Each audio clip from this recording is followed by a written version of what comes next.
ni timo na betting na ngiso uni an gi milion 256 koro matiende ni ng'ato ok nyal doubt mane momiyo vetting nyaka o increase standard nyoche nitie amendment ma yando tim mane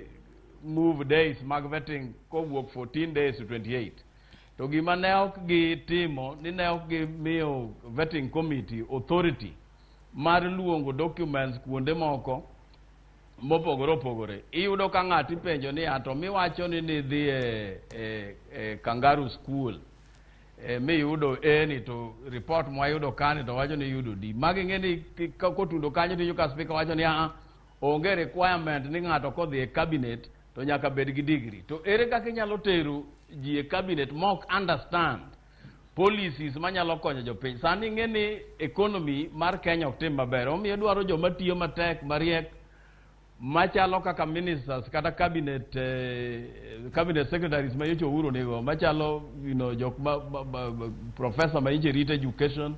iyudo ka ng'at marito health ng'at marito finance gin jok ma understand ni ka ma Kenya osetunde ka emonego bed nodhiye emomiyo awacho ni ka assembly wang'o chako debate mar gini saboro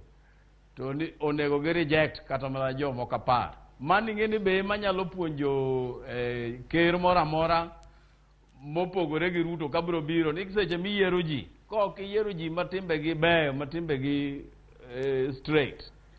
to mago biro bedo rejected koro king'iyo ka ng'ato nitie gi cases 35 moko gin